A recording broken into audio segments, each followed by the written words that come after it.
Hello and welcome and namaste from New Delhi. You're watching DD India. And this is our special coverage of Prime Minister Narendra Modi's Johannesburg visit, where he's taking part in the G20 summit, the top-level meeting of the heads of the world's 20 richest nations.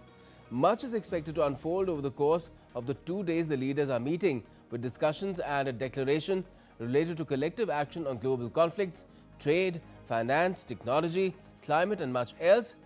This is always the first G20 summit in Africa and the fourth to be hosted by a global South nation in succession. So focus can also be expected on the needs and priorities of developing nations as well. I'm Gautam Roy and this is G20 South Africa, Solidarity, Equality and Sustainability.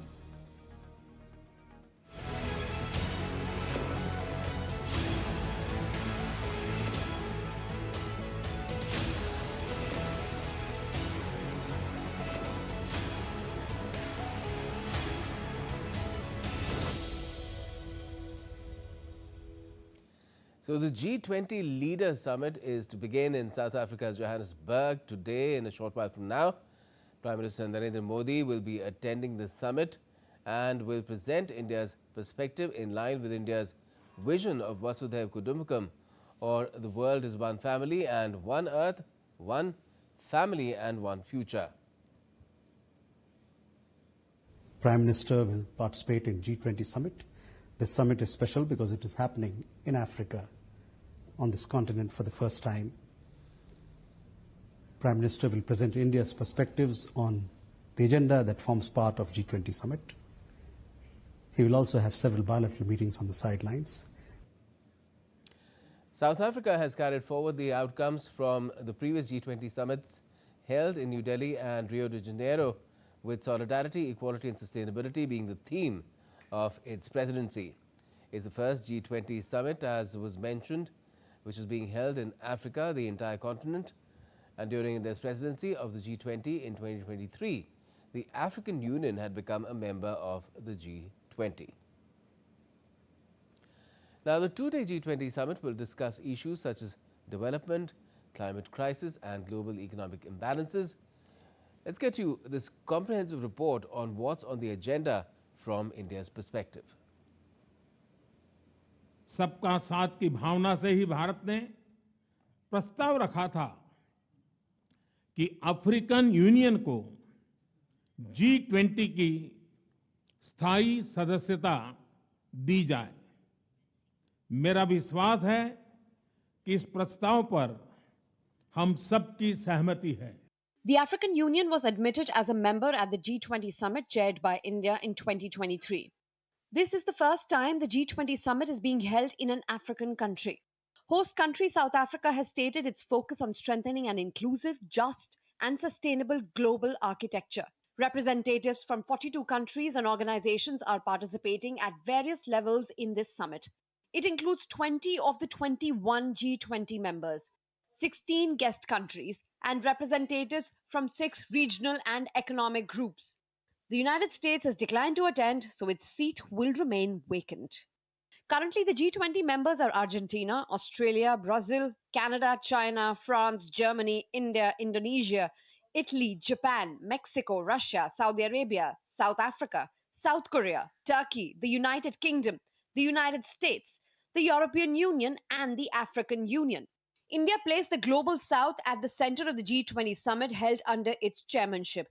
Following the same logic, this year's G20 summit has been divided into 3 major sessions, taking into account current circumstances. The first session will focus on issues such as inclusive and sustainable economic growth, trade, development, finance, and debt burden. The second session is on a resilient world, where they'll discuss disaster risk management, climate change, a just energy transition, and food systems. And the third session on a just future for all. That will include critical minerals, decent employment, and artificial intelligence. It is understood that the summit participants will present their proposals around these issues. This is the first G20 summit that will be happening on African soil, and in that context will bring the spotlight on the development issues of Africa as also of the Global South. Several reports will be presented to the leaders before the summit. There will be reports on global inequality, expert panels on Africa, and a review of the G20's 20th anniversary. In addition, several high-level meetings will be held: the Global Fund Replenishment Discussion, the Renewable Energy Pledge Forum, events related to the Compact with Africa, and a special session with the heads of African countries. Prime Minister Narendra Modi will meet several world leaders separately on this occasion. He'll also participate in the summit meeting of IPSA, or the India, Brazil, and South Africa. On the margins of G20 summit, PM will be participating in the IPSA, India, Brazil, South Africa leaders meeting, as well as holding bilateral meeting with several leaders who will be present in Johannesburg. So far, 130 of the 133 G20 meetings have been held. The final phase is underway at the Sherpa level meeting, where efforts are being made to reach consensus on the leaders' declaration. The Global South is certainly being discussed prominently, with Africa in particular at the center. Bureau Report, DD India. And now I can introduce you to our guests, as well as my colleague who's there live with us from Johannesburg, Amritpal Singh, is right there at the summit venue. We have Ambassador Gurjeet Singh as well. He's a former senior diplomat joining us from Greater Noida. And Ruchita Beri is also with us, senior fellow, Vivekananda International Foundation, who's joining us from Gurgaon. Welcome to you all. Amrit, if I could come to you first. It's quite a landmark G20 summit this time around. First in Africa, fourth, hosted by a Global South nation in succession. And it also completes the first G20 full cycle. Now, how is the mantle likely to be taken forward by South Africa? You're right, Gautam. It is a historic summit for more reasons than one, the ones that you've listed out. And the big question being debated here is, how will this mantle be carried forward? Because this cycle gets completed and the United States takes over the presidency the next year. As is customary at every summit, the baton is handed over to whoever is taking over the presidency. But with the U.S. absent from this meeting, or choosing to sit out of the summit, it'll be interesting to see how the symbolic baton will be handed over. That's the question on everybody's mind here for the past 3 days that I've been here, that everybody's been talking about, all journalists, think tanks, about will the United States be on the same page? Will it bring a certain amount of discontinuity into what the G20 has been trying to achieve?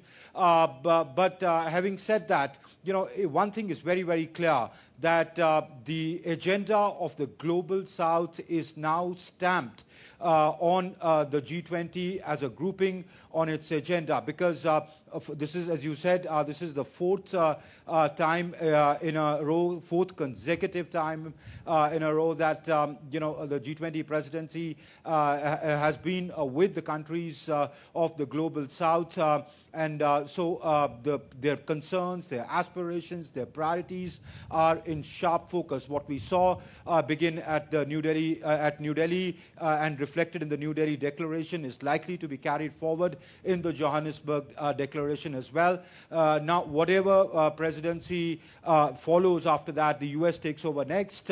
But one thing is clear: there is a broad consensus on that the world can no longer ignore the realities of the Global South, where majority of the world's population resides, and not just out of any charity, but because unless they are taken along, the shared concerns like climate change cannot be solved, because if there's a hole in the boat, everybody goes down together, and that realization is clearly coming around. Whether nations act on it, how much they act on it, those questions remain, but that realization is clearly there even in the developed world. Gautam?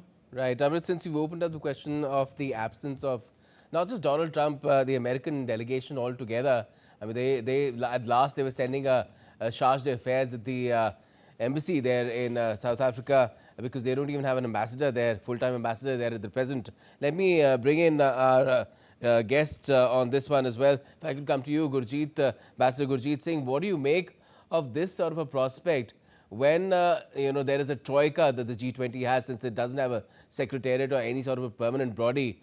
The troika itself is not functional, so to speak, this time around, with the absence of the Americans. Do you think that this will be a major factor that the Americans are not present in this particular summit as they've been in the past, and that they will take the mantle forward from South Africa the next time around? Thank you. Yes, indeed. I think the American absence speaks much more loudly than their participation would have. It is not only their absence. The point is, whatever we agree and whatever the four uh, global South chairs in a row have brought G20 to, the Americans under their presidency could well undo the whole thing. As it is, they don't believe now in the SDGs, on climate change, on equitable trade, on the just transition. So many of the goals that we are clamoring for, the Americans have already announced that they don't agree with them. So even if they agree with the G20 leaders' statement, their commitment to it is weak. And what they will do to this agenda under their chairmanship is open to question. Secondly, they don't need to build a consensus because there is always the option of going for a chairman statement without having to have a consensus on it. So they, I think, are going to hurt the G20 as we know it for now. And that, I think, is an unhappy situation that we should be prepared for. All right. Ruchita Beru, if I could come to you, because we've seen in the past how India has acted as a bridge between the North and the global South.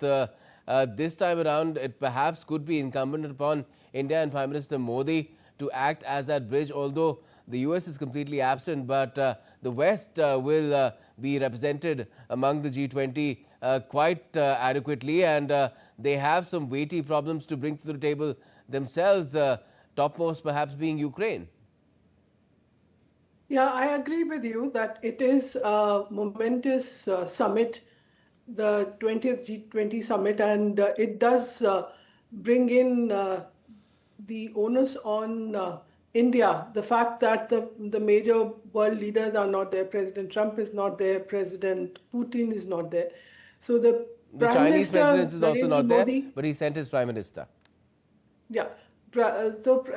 So Prime Minister Modi does carry a lot of weight on his shoulders in terms of carving out a consensus among the global North and global South, and trying to maintain all those gains that have been done by the global South leaderships in the last four summit, whether it was Indonesia, South Africa, or Brazil and India. So this is definitely a challenge for Prime Minister Modi and the other global South leaders. So I think what is very important for this summit is that it is happening for the first time on the African soil. This is the first time that the African countries are represented through the African Union on the African soil at the G20 summit.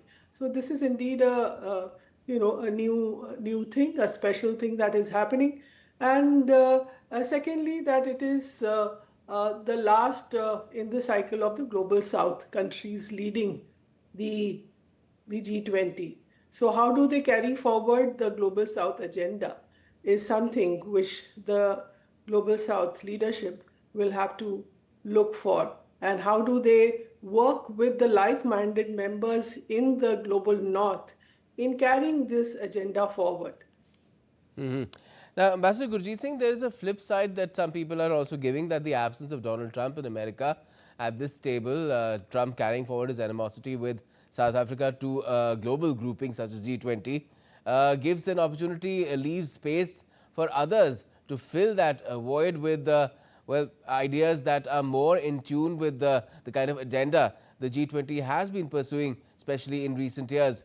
Do you ascribe to that idea? I mean, there's more room definitely, but who will mostly fill that void? No, there is an opportunity, as Ruchita said, for India under Prime Minister Modi to play a major role. Among all the leaders of the G20, including those who are absent, Prime Minister Modi is now the senior most. along with Erdogan of Turkey. So I think if you leave Putin and Xi aside because they are not elected the same way. So I think there is a responsibility on India to use this space. The problem is that China also intends to use the same space and voice what they consider are the G20 ideas. And they seem to have a greater depth to be able to do it. And South Africa and China are actually quite close to each other. And hence I'm a bit surprised why President Xi has chosen not to be present. So if India and others do not take the steps forward, China would fill that space. And China is not challenging us.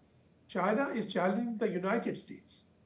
While the United States has allowed AGOA, the African Growth and Opportunities Act, to lapse in September 2025, under which African countries could export to the United States duty-free, the Chinese have now announced that all countries which have diplomatic relations with China would get duty-free access to their market.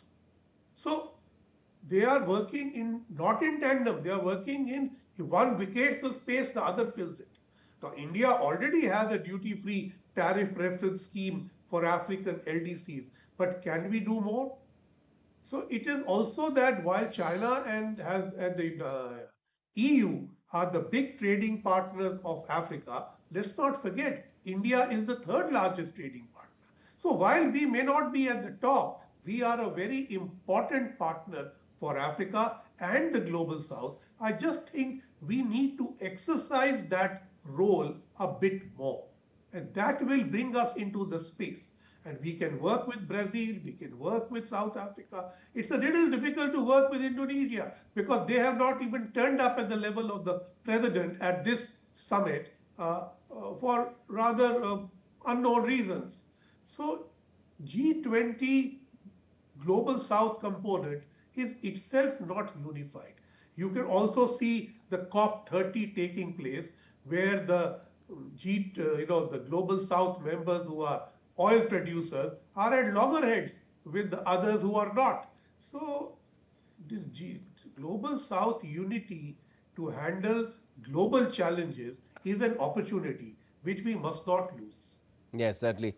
But on the question of China, do you feel, Ruchita Berry, that even tough questions could be posed to China? Because this time around, the issue of critical minerals has been put on the agenda as a separate matter of discussion in one of the sessions. So do you feel that that is something that China will have to answer to as well? Yeah, so China definitely dominates the whole critical minerals situation in the world today, both in terms of production and refining. And the larger world, the Western world in particular, is looking at African countries in terms of diversification of these minerals, as the sourcing, as a source for these minerals, because African countries do sit on major deposits of critical minerals like manganese and cobalt and others. So the idea why South Africa has put this critical minerals on the agenda is that they want that the external partners of Africa should not look at Africa as an a source for extraction. They want something, a value addition for the African countries. They want that the African countries should also develop the capacity to refine the critical minerals that are present in their countries, in a big way. So that is what the South African leadership is pushing for, in partnership with all the African countries which are represented through the African Union. Now, whether they would be able to do that is difficult to judge at the moment, because the world is, most of the external powers have followed this policy of extraction, including China. China is following the same model, and one of the reasons why sitting on this large, capacity of critical minerals and rare earth minerals is because they are also importing the ones which are which are available outside their country in countries like those in Africa. So this leaves with a catch-20 situation for the African countries. Here, the larger Western world and the countries in the global South are also looking at Africa as a source for critical minerals. But whether they would be able to enable the African countries to build their capacities remains to be seen.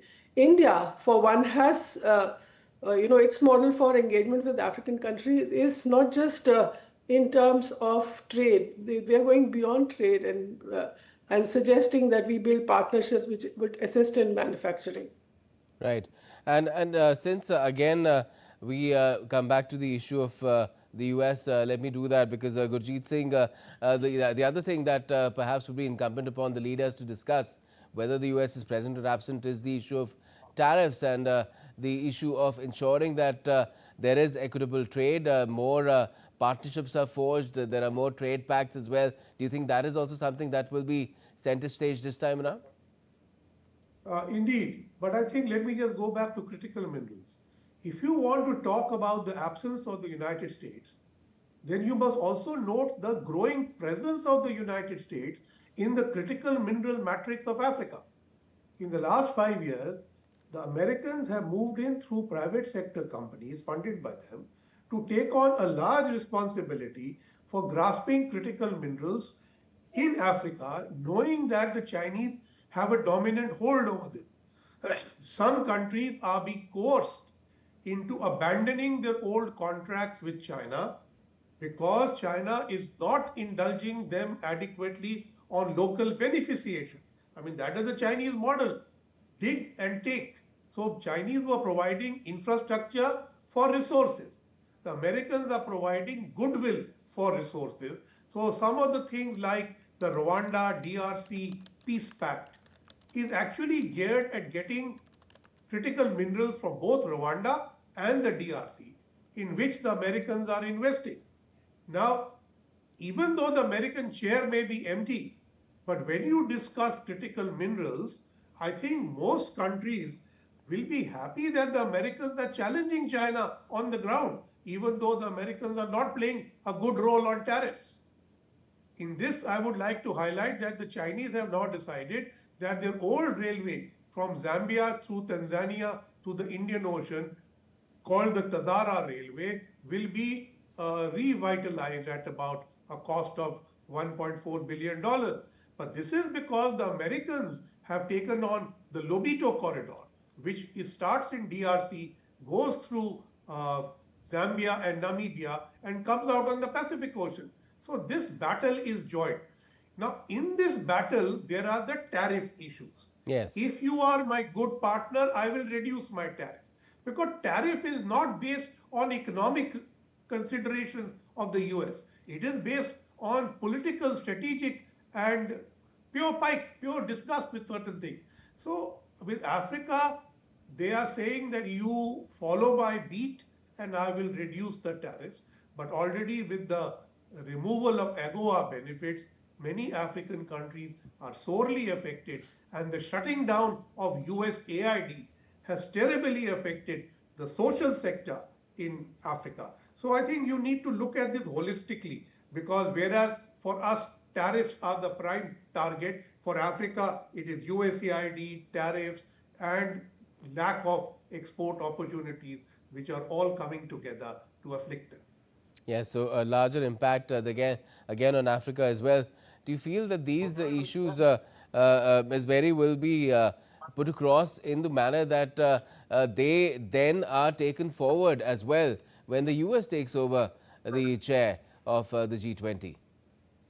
Yeah, I think some of these issues will remain. Critical minerals would be there because as Ambassador Gurjeet Singh has pointed out, that while US is talking about on Africa, while it is cutting down its aid, it's like ended the USAID to the African countries.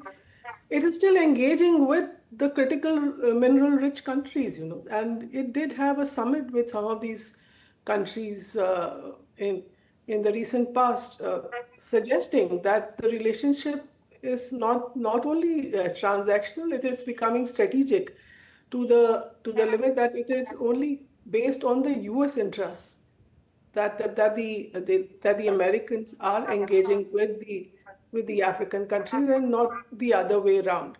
So I think that this issue would definitely carry forward in the next summit. All right. Okay, let's also tell our viewers what has been happening so far as well. In Johannesburg, on day one of his visit, Prime Minister Modi held a very good meeting with his Australian counterpart, Anthony Albanese. This year, the strategic partnership between two nations has completed 5 years, and these years have witnessed transformative outcomes which have deepened the cooperation. Now, during their talks, the two leaders emphasized 3 key sectors: defense and security, nuclear energy and trade, where there is immense potential for ties to grow further. The other sectors discussed included education, cultural exchanges and more. Both leaders also reaffirmed their shared commitment to strengthen the global fight against terrorism.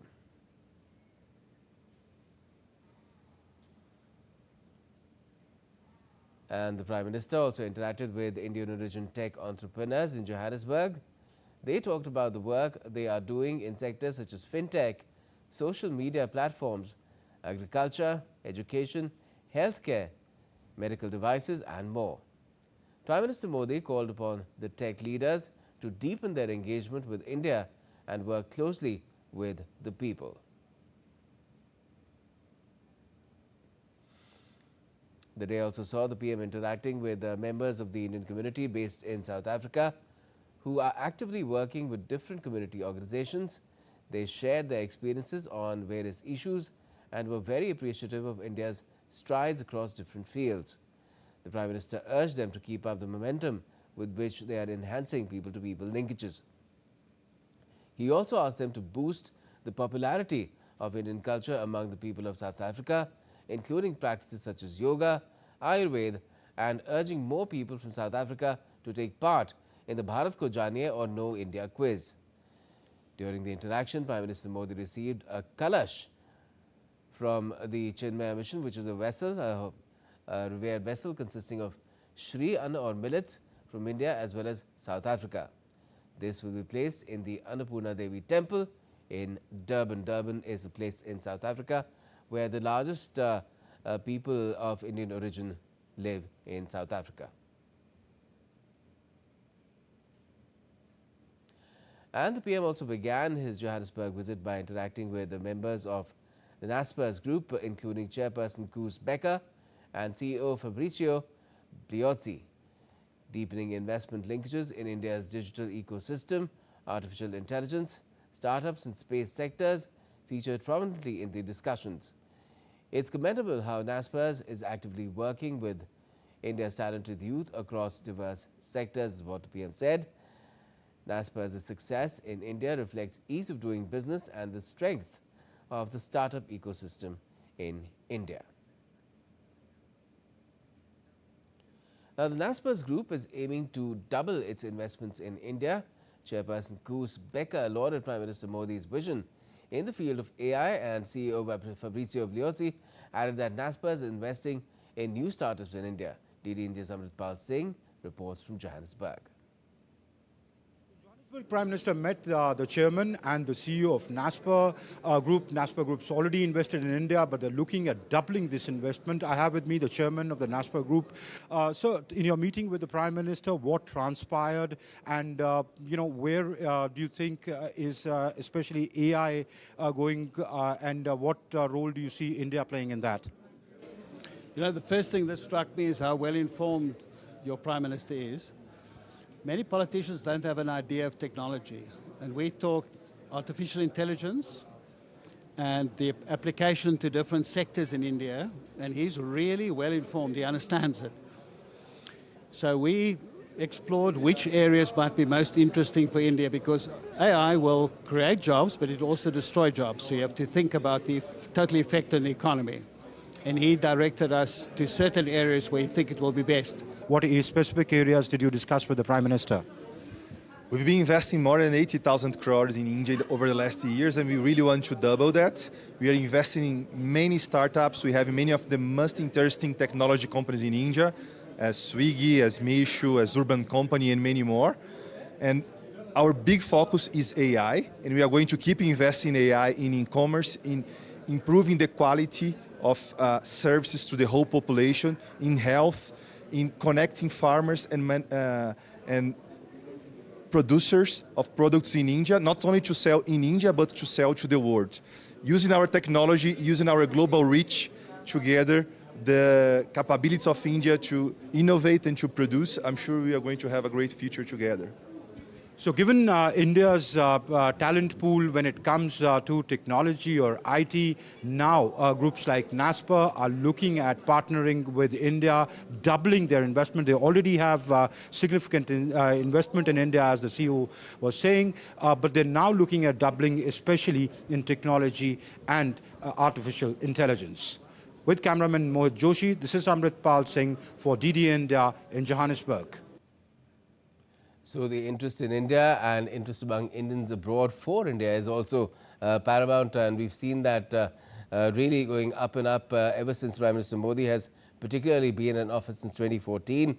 We're joined by Ambassador Gurjeet Singh. We have both Ambassador Gurjeet Singh and Ruchita Berry, Senior Fellow of Vivekananda International Institute Foundation, I beg your pardon, still with us.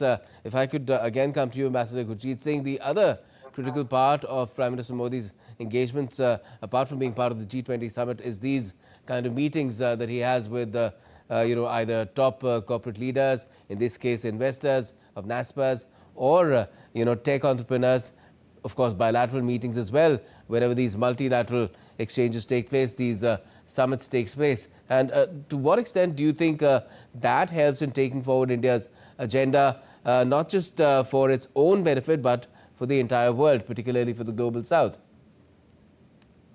Since Prime Minister Modi so eloquently expresses the ambition of not only India, but the global south in general and Africa in particular, I think whatever meetings he has, these underlying themes come across very effectively.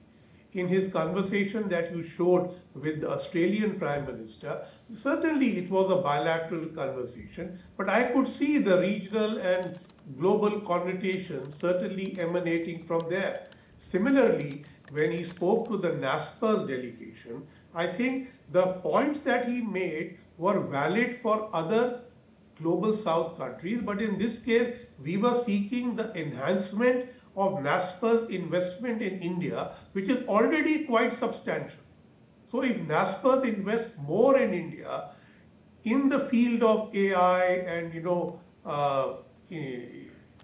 internet for things and things like that, India's ability to engage more with the global south will be also enhanced.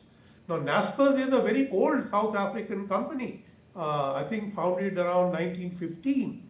So therefore, I think this is a very good idea, and I'm sure there will be other such meetings coming up where Prime Minister will reach out to the private sector in South Africa to engage. I think the meeting the South Africa is arranging between the G20 and Africa.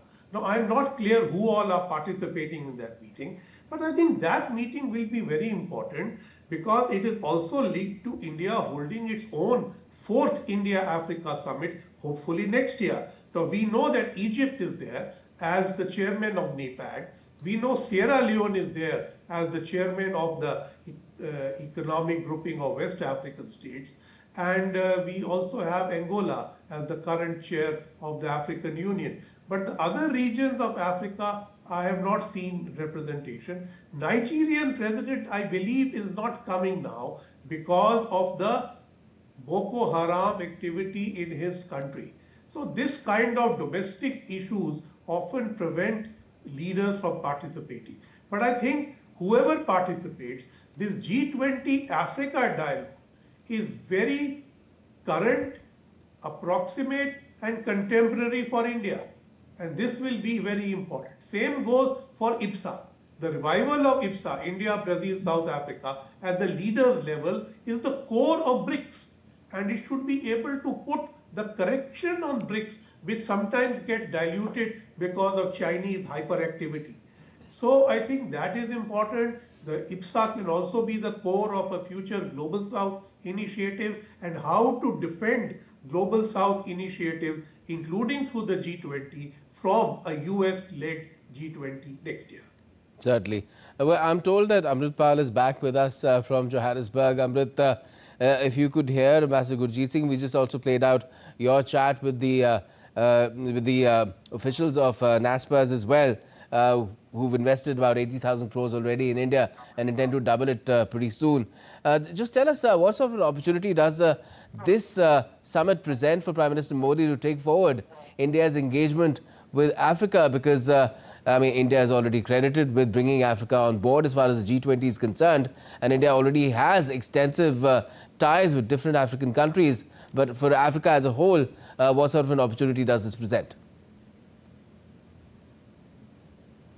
Well, with Africa, it's as referred to as the undiscovered continent. There is immense potential in Africa. South Africa was earlier called the gateway to the rest of the African continent. To some extent, it still remains the gateway, though there are other countries that have come up. Their economies have become strong. There is up in the north, Morocco, Egypt, then there is Kenya, Tanzania. So there are other countries which have come up, but South Africa still by far remains the country with the best infrastructure in Africa. India's engagement with the African continent and the African countries predates the G20. India's been actively engaging with them, but what G20, the spin that G20 put on it is, apart from the historical ties that you've had, how it's shaped movements, how Gandhi influenced Nelson Mandela and his thoughts and ideas about the whole freedom, the whole apartheid movement here, etc. But if you talk in the modern context, clearly India and African countries see their interests coinciding. They have interests which match, especially when it comes to their concerns about poverty, hunger, about eradicating diseases, about disaster risk reduction, about the technological divide that exists in the world, about the kind of difference that we see between the developed world and the developing world. So all this in the modern context, to the present day context, brings the African countries closer to the Indian position, and India's, as you know, after it during its G20 presidency, during its the Voice of the Global South summits, advocated this, and that resonated very well with the African countries. Apart from that, there are, as I said, there is immense potential of investment into Africa by Indian companies. India has its strengths. There are experiences that Africa would want to learn from India, like say the UPI or the digital payment gateways, etc., telemedicines, health infrastructure, education. So these are women-led development. So these are issues which bring the African countries closer to the Indian position, and their interests coincide. So therefore, when they talk about South-South cooperation or the agenda of the Global South, it's not merely words. You have to be in the African continent to know that how these interests really coincide, and they can be natural partners. Gautam?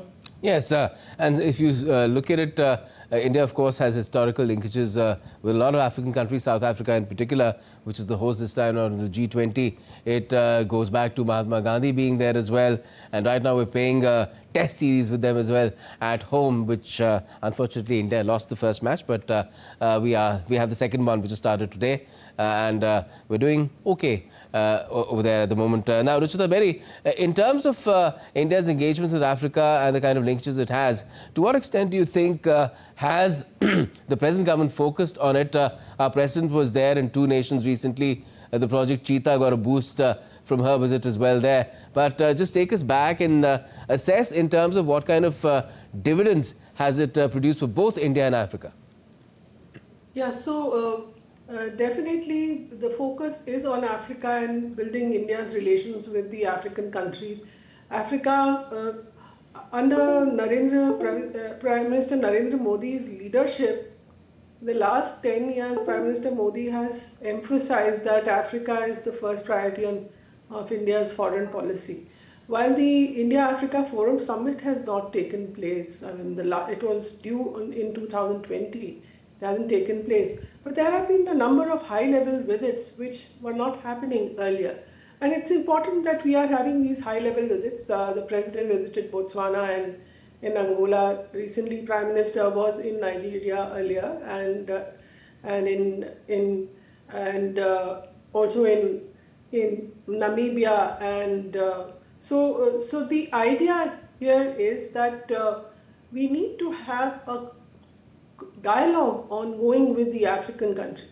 Until you have a dialogue, how do you understand what the African countries are really interested in? It is, it is well said that India has given its leadership and has portrayed the views of the African countries in the international fora at the global stage. It brought in the African Union in G20. It has been arguing for a membership from Africa at the UNSC for a very long time. So these issues are well said, but it is also important that India engages with them on their own turf.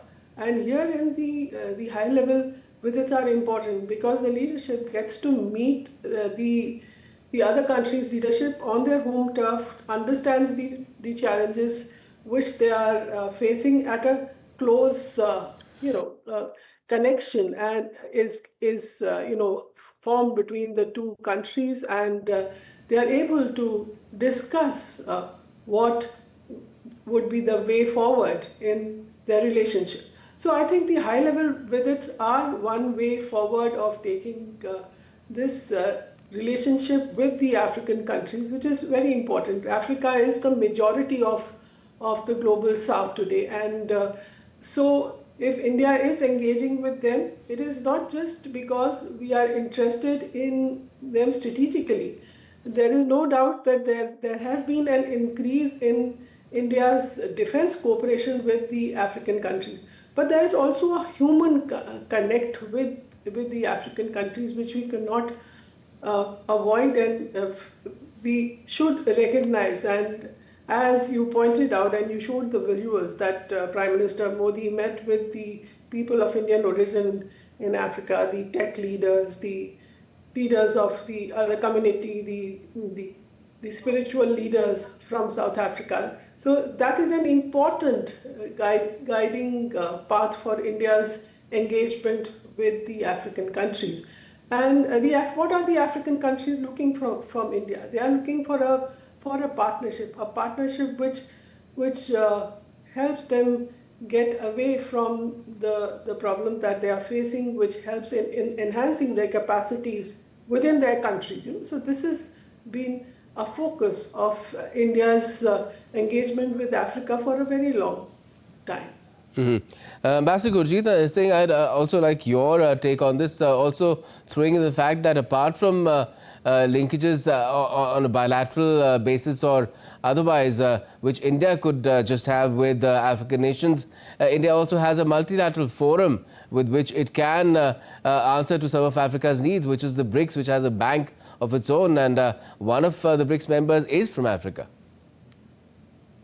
Yes, but I don't think BRICS is functioning like an India-Africa forum. It is too dominated by China now, and the haphazard expansion of BRICS has opened up to countries who are not able to sustain the responsibility that a BRICS member brings. It's become more like a cohort of countries rather than focus countries.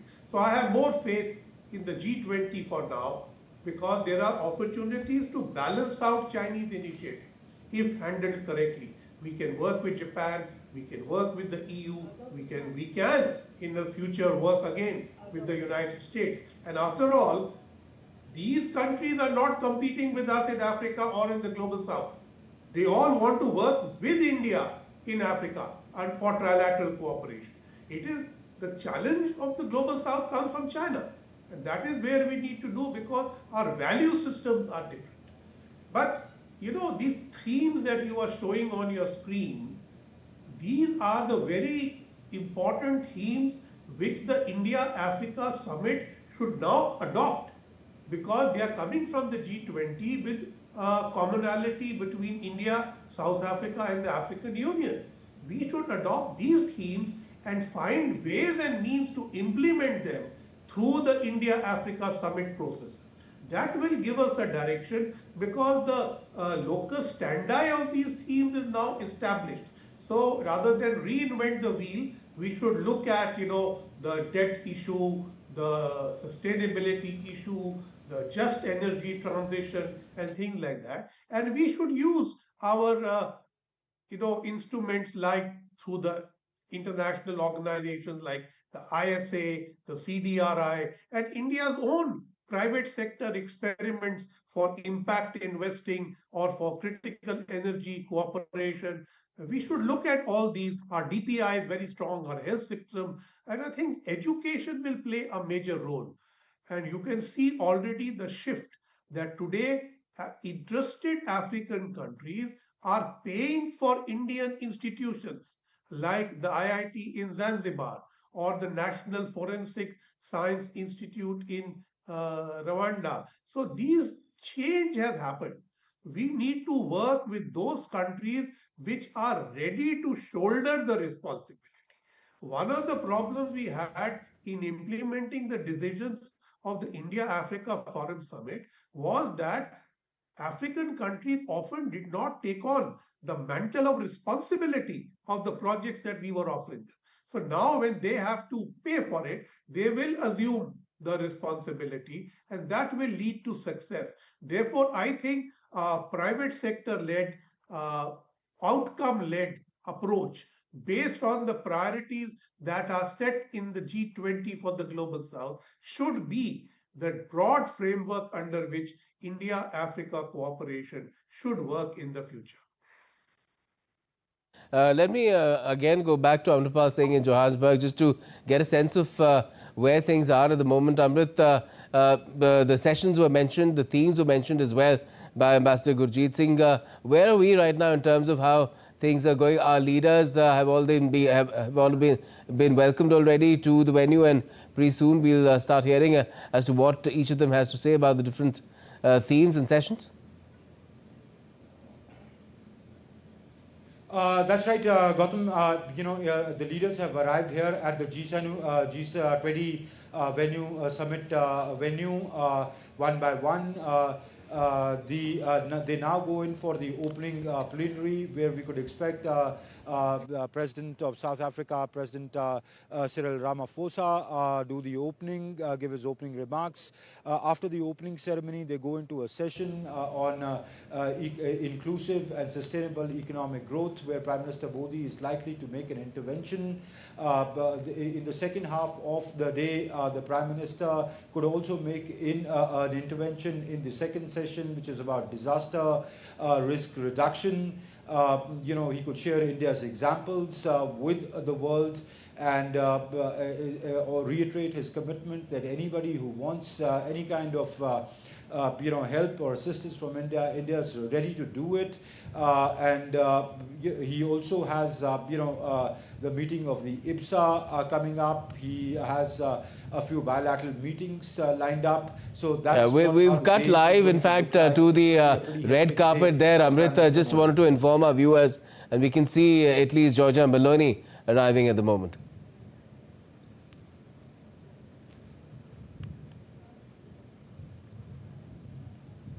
Yes, go ahead, Amrit. You were saying. So I was saying, Gautam, that these sessions go ahead. So there are bilateral meetings planned on the sidelines. There is the IBSA meet, where the leaders of Brazil, India and South Africa shall meet. in the bilateral meetings that he'll have with other world leaders, of course, the bilateral relations between India and that particular nation will be discussed. But depending upon the geography and the coinciding of the interest, other things might come up, like regional issues or the global issues, the conflicts that are marring the world right now. He's already met Anthony Albanese, his Australian counterpart, yesterday evening. He's expected to meet President Cyril Ramaphosa and other leaders. So this is what is expected to transpire today. Gautam? All right. And since, Amrit, you mentioned conflicts, the issue of conflicts also dogs Africa itself. It's not conflict-free at the moment. We have Sudan, we have Congo, and we have other forces at play as well. Terrorism remains a big issue in Africa as well. To what extent do you think these might figure in the deliberations over the 2 days that we have the summit for?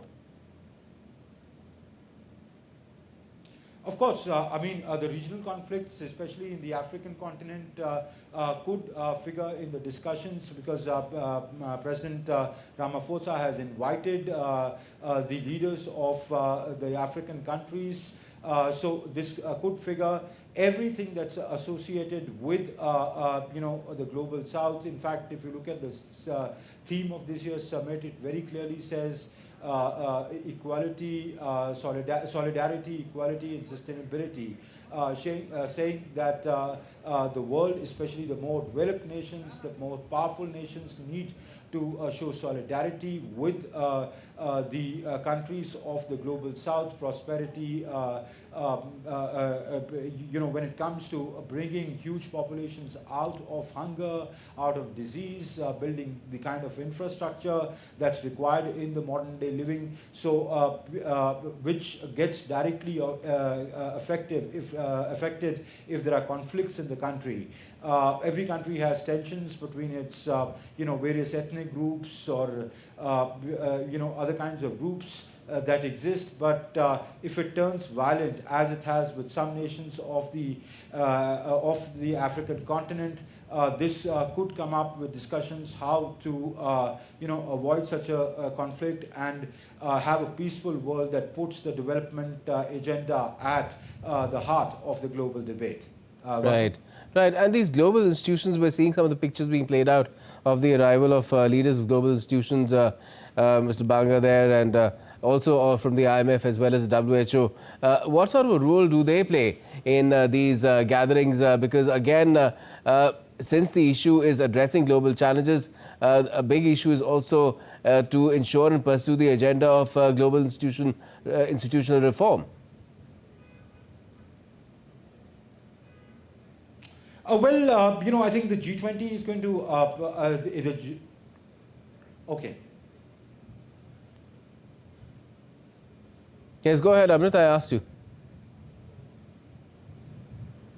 Oh, you asked me. All yes. right. So Gautam was saying that G20 has emerged as a very strong grouping. It is, after all, the 20 largest and arguably the most powerful economies of the world. So when they come together, when they control about 75% of the GDP, 85% of the trade, so it affects the world. And now with countries from Africa invited, the focus clearly on the global south, it does. So what deliberations take place here do affect the outcomes of how the world looks at each other, or at least how the world thinks. But we mustn't forget that be it whatever declaration, be it the New Delhi Declaration or the Johannesburg Declaration, which will come out tomorrow by the evening once the summit concludes, it is by consensus. Whatever is not agreed upon is left out, and it's not binding on nations. So so at multilateral fora, that's the irony of the situation. Even we've seen that with other multilateral fora. Leaders come, nations come, they talk about their vision, but when it comes to implementing what they've agreed upon, they are found stopping short of that, lagging far behind. And every year, once the whole cycle starts again, they try and achieve, for example, on SDGs. The countries are way behind the SDG targets. But every time at a global fora of any significance, it's reiterated the SDGs must be met, but nations finally act in their self-interest, which may not be in line with what they come and say here at such fora. So that dichotomy is always there. But apart from that, I think there is a general consensus amongst the G20 grouping now that the global south cannot be left out if the world has to address the problems of our times, which affect us all, which is we need to go into a shared future, as the Prime Minister said. Prime Minister Modi said in his departure statement, give India's perspective and carry forward the message, give the message of Vasudeva Kutumbakam, where he sees the world as one family, one earth, one family, one future, essentially arguing for a collective approach, for an approach that is inclusive, an approach that in which nobody is left behind. Right. So that to some extent has that realization has dawned upon G20 as a grouping, and I would say to a great extent it's a grouping which has come of age, Gautam. All right. Ambassador Gurjeet Singh, if I could come to you and ask you about the interest where these global institutions, especially funding institutions, are concerned for the global south, and to what extent has it been pursued through the G20? There was, of course, the debt servicing sort of a break that everybody got during COVID. But apart from that, the larger goal of getting loans at an interest rate which is more favorable than the current one, as the Western world gets, the developed world gets, that goal is still unattained. So do you think there could be progress now on that front? To understand progress of the G20 after 20 years, I would really like to see the South African report on the G20 at 20. And I would like to see whether they want to alter the working method. Simply put, the G20 is a cross between two matrices. The first matrix is that do we all agree on the agenda? And if we do, where is the money to implement it? These two remain eternal conflict contradictions. The other part is G20 a decision-making body or is it a policy-making body? Because if it is a decision-making body, then we expect it to have an implementation arm, which the Troika certainly is not an implementation arm, is at best a policy coordination arm. So, should the G20 move from policy discussion to find some common implementation ground, or should it just look for money or tell people where to find it? Now, they say there are 42 countries and entities attending. 21 are the countries. There are 10, 11 guest countries. The rest are all international financial institutions. So, what are they doing to implement the G20 agenda other than attending this policy conclave? That is not something clear to me. So when you ask me how this process will be impacted, to be honest, I don't have an answer. I would really like to see a resolution of what the G20 should be doing and what it is. And I hope that the consensus around its working methods will emerge from the documents that the South African presidency would ensue. All right. And Ruchita Berry, do you feel that that is something that can really be taken forward even with the challenge of the US taking over next year? Because we've seen how the US is the one really who decides or which decides what these global institutions do, particularly the ones that handle finance. Yeah, so I do agree that, this is the 20th anniversary of G20, so the G20 leaders need to rethink and come forward with what way they want the G20 to be in the future. Till now, whatever has been declared at the end of the summit is not binding for any of the G20 members. So do they want that the G20 becomes an institution which also helps in implementing some of these decisions taken by the global leaders, or it remains in the status quo. This needs to be seen, but I'm not very sure with the next presidency going in to the United States, they would be interested in changing this stance of the G20 working methods. I'm not sure about, I'm not that positive about that at the moment. But if there is a statement coming out of the summit which talks of reforms in the working method, that would be a plus. And secondly, you had earlier mentioned about Africa, that how that African countries are going through a lot of conflicts, and would that be part of the agenda, or would that be discussed by the leaders? I think this is something which is a matter of great concern for the African countries. While the world is talking a lot about the conflict in Ukraine or in the Palestine, there has not been sufficient attention given to conflicts within Africa, whether it's Sudan or Congo, or the terrorism that is happening in Nigeria, Mozambique, or other parts of Africa.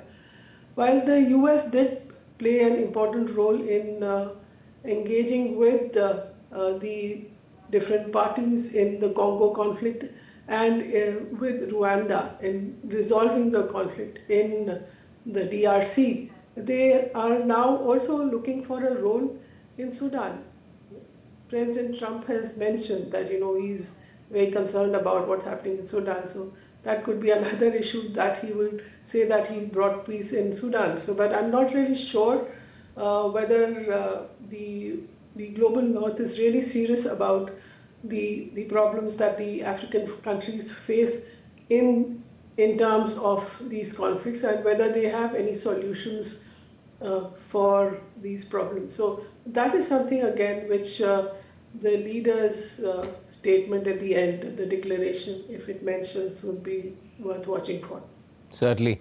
And let's not leave out Latin America from this, because again we have Brazil, which hosted the G20 summit last year, and something brought on board, but Brazil was very pertinent to the world in the sense of eliminating hunger. There was a global alliance against hunger which was agreed to in the declaration. We have to see what sort of progress has been made on that front as well. But at the same time, Ambassador Gurjeet Singh, we have a situation that is developing between the US and Venezuela. Could that something be that would be brought up as well? Indeed. So coming to the first one, every presidency has a pet theme. Like the Brazilians had the hunger, India had the global south and other things. But the point is, what do we do to sustain it? So long as you're in the troika, you have a role to keep it going. But once you're not in the troika, your ability to keep the agenda focused and not get new things added without any success in implementing the earlier idea is another open question. Now you ask about Venezuela. Well, Venezuela is a primed issue which could blow up any time, and we would expect the Latin American members of the G20 to take a view. But now you look, the Argentinian president has absented himself. Yes, he's not, Argentina is not missing, only the president is. But it is unlikely that other than Brazil and a few others, other Latin American countries are unlikely to be critical of any US action on Venezuela. That is the reality. So whatever the G20 may say, like whatever the UN Security Council may say, on the ground it doesn't matter. Ruchita rightly mentioned about Sudan and the US efforts. So the United States has set up a quad in Sudan, which includes them, Saudi Arabia, UAE and Egypt, the three countries accused of actually roiling that conflict. But who is influencing whom to lay off and prevent 150,000 deaths in that country in the last 2 years? So unless a country has deep economic stakes in a country, like the United States has in DRC and Rwanda, they don't do very much to stop any disaster happening there because they don't see what they have to get. The United Nations was meant to do this. But United Nations, we all know, has come to a pass where they even passed a resolution allowing for a private force to monitor Gaza. So I think Venezuela is not a story that the G20 will be keen to deal with, but whatever they say is likely to be upended. So I think the G20 would be well advised in this growing bipolarity to avoid big power rivalry and try and find avenues for the global south to find solutions to its perpetual problems and get others committed to resolve them. Now you see the EU has signed with South Africa yesterday, I think, a renewable energy compact, which is very valuable, I think. And we need to work with the ISA and these kind of ideas to take it to all across Africa. So I think India should assume through the IAFS process the role of an implementing cockpit for the ideas which G20 often agrees on for Africa and the global south. And the tangibles that India brought on board with its own G20 presidency, there was a Global Biofuels Alliance, there was IMEC, and of course on DPI as well. It got it on the declaration as well that it should be taken forward by everyone. Do you think that this particular summit also presents an opportunity for India to ensure that the things that it brought on board for the G20 are taken forward as well? And how to ensure that the Troika functions well, which will have both the US and South Africa, which are not willing to see eye to eye at all, on board for the next round? Yes, I think you have hit the nail on the head. Both these are absolutely accurate issues. So yes, India had DPI, there was IMEC, but now you see what IMEC is at because of the Israel and the West Asian crisis. But I think we are still trying to talk to the others to see that the Indian leg of IMEC starts functioning. And I think we're also talking to Italy and Greece to see, but the big financing for the IMEC is not going to come from us.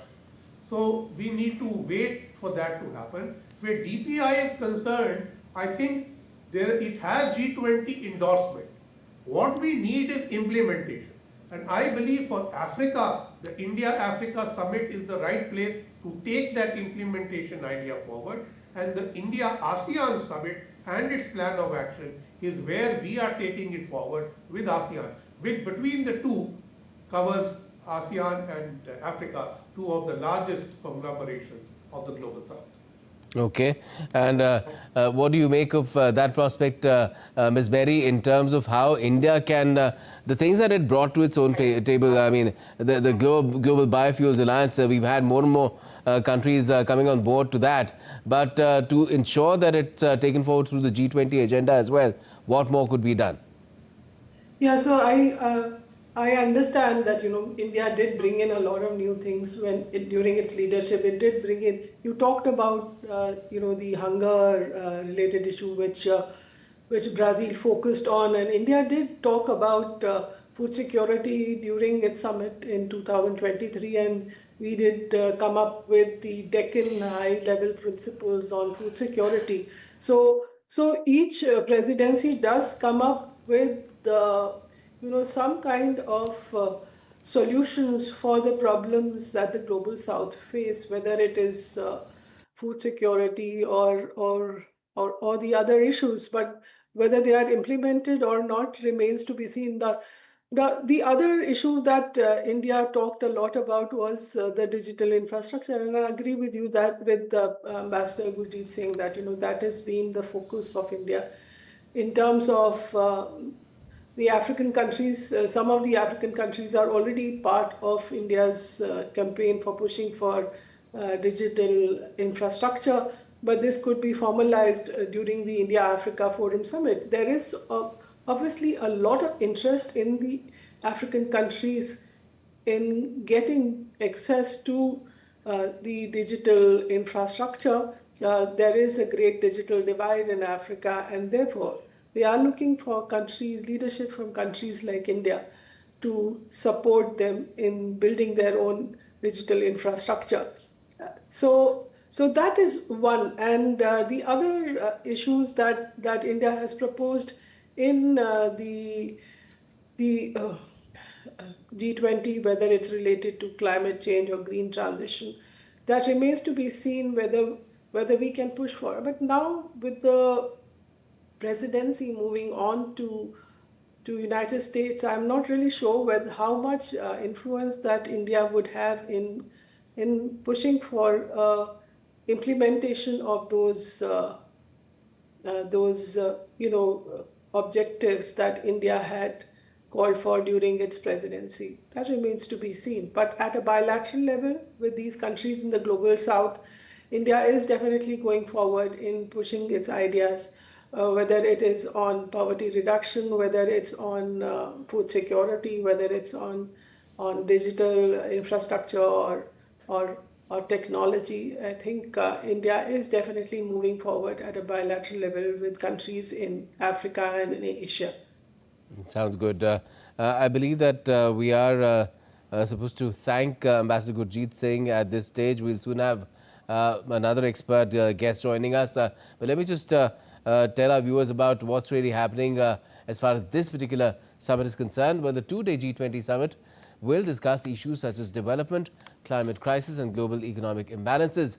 Now, we get you this comprehensive report on what's on the agenda really from India's perspective there. सबका साथ की भावना से ही भारत ने प्रस्ताव रखा था कि African union को G20 की स्थायी सदस्यता दी जाए। मेरा विश्वास है कि इस प्रस्ताव पर हम सबकी सहमति है। The African Union was admitted as a member at the G20 summit chaired by India in 2023. This is the first time the G20 summit is being held in an African country. Host country South Africa has stated its focus on strengthening an inclusive, just, and sustainable global architecture. Representatives from 42 countries and organizations are participating at various levels in this summit. It includes 20 of the 21 G20 members, 16 guest countries, and representatives from 6 regional and economic groups. The United States has declined to attend, so its seat will remain vacant. Currently, the G20 members are Argentina, Australia, Brazil, Canada, China, France, Germany, India, Indonesia, Italy, Japan, Mexico, Russia, Saudi Arabia, South Africa, South Korea, Turkey, the United Kingdom, the United States, the European Union, and the African Union.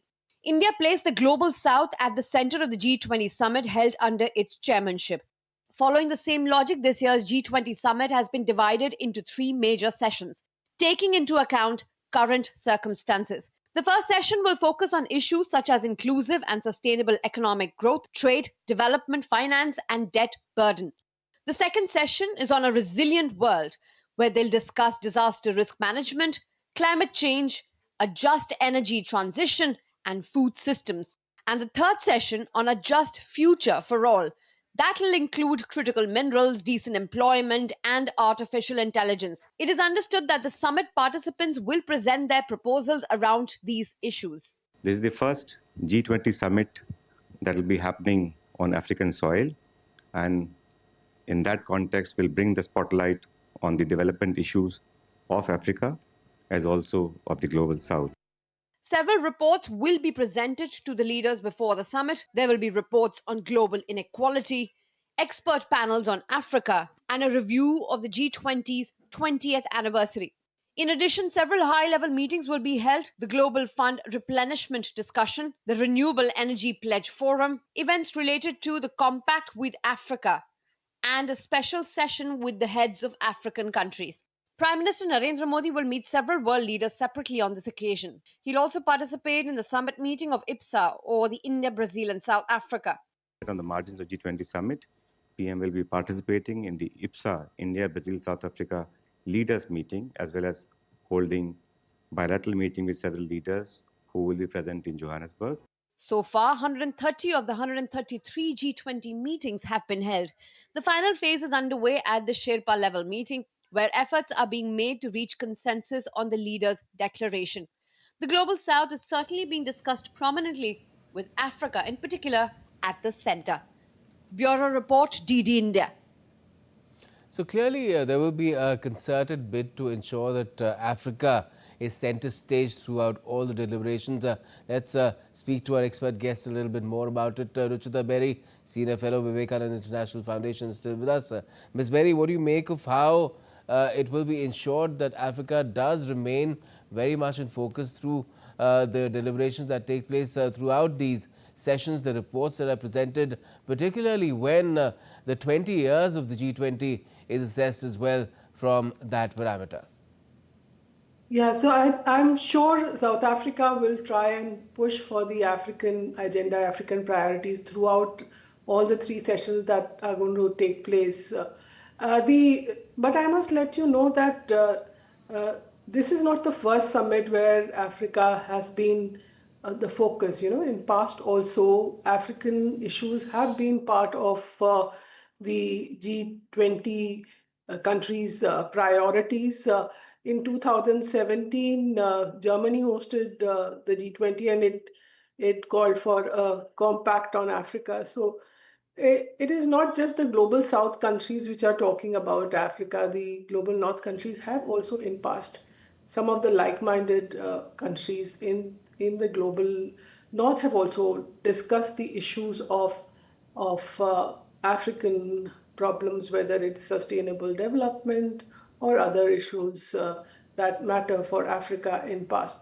But for South Africa, the onus is the fact that it was the only individual member of Africa represented in the G20, and now with the entry of African Union, we also have a regional organization, which makes it even more imperative on both South Africa and the African Union to highlight the challenges which the African countries face and make them known to the larger body, whether it is from the global North or global South, and then work towards finding solutions for these problems.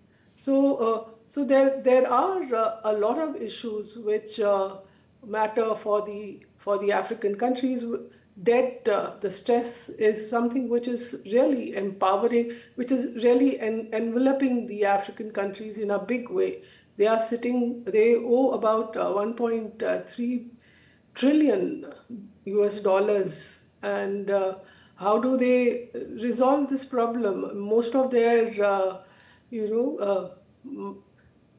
revenue goes in paying for debt servicing, rather than focusing on education and other developmental health and other developmental issues. So these are some problems which the African countries face, and this is something which is one of the priority areas for the current G20 summit that South Africa is hosting. And so this could be one of the issues which they would be discussing in a big way in the summit. Okay, and the other issue is, of course, another one that is linked to global conflicts is that a lot of countries in the G20, even outside for that matter, which are not part of the G20, are being forced to increase the spending on armaments and defense overall because of the kind of situation we're faced with in the entire world, really, not just what's happened in the Middle East or in Ukraine. But I'll come to that question. Right now, we're getting live images of Prime Minister Modi at the red carpet at the venue of the G20 summit in South Africa. Prime Minister Modi participating at this level in G20 for several years now. This is his fourth visit to South Africa itself, and he's been participating in every G20 summit. He was there in Rio the last time around, and before that, of course, India was hosting it in Indonesia. Jakarta, he was there as well, and this is the kind of importance that this particular multilateral body has had for India, being received by Cyril Ramaphosa, his counterpart there, so to speak, in South Africa. And I'm sure the two leaders, when they also meet bilaterally, I think later in the day itself, will have a lot to exchange, even further than these pleasantries that they seem to be exchanging right now. India and South Africa, if you could talk about that as well, Ms. Berry, in terms of how they have been collaborating to ensure that as far as the agenda of the G20 is concerned, is taken forward in the most effective manner. Could you talk about that as well? Yeah, so the South Africans are really interested in pushing for most of the agendas are met, and India and South Africa share a very close partnership at the bilateral level and also at the multilateral level. India and South Africa have worked together in dealing with the major problems that the global South has faced, whether it is in terms of eliminating hunger or whether it is on the issue of global governance reforms, or during the COVID pandemic, you found that India and South Africa came together to deal with the vaccine issue that most of the developed countries were hoarding the vaccine. They were not ready to give access to the vaccine, and that's when they championed the cause for access to vaccines to the global South. So both India and South Africa would be interested in taking forward these favorite issues that they have in terms of bringing forth justice to the global South during this summit. Certainly, and of course, this visit of Prime Minister Modi happening on the back of a terror incident that took place in India as well, in the national capital at the Red Fort. The issue of terrorism again is something that has been of huge concern to G20 because it's a destabilizing factor which has been a bane of the world in different parts, including in Africa as well, apart from, of course, even in a country which may not be on the same page as South Africa at the moment, in the US. Do you think that is also something that could prominently figure in the deliberations? I'm not sure whether that will come in a big way in the deliberations, but definitely India would definitely try to push forward its views on countering terrorism. It has been facing cross-border terrorism for a long time, and this year and just before the summit, we've faced a terror attack in the national capital. So that doesn't bode well, and we would definitely like to push the agenda of countering terrorism, global terrorism, in a big way, for which a large number of G20 countries share similar views, with India. And so I feel that there may be some mention of that in the final statement.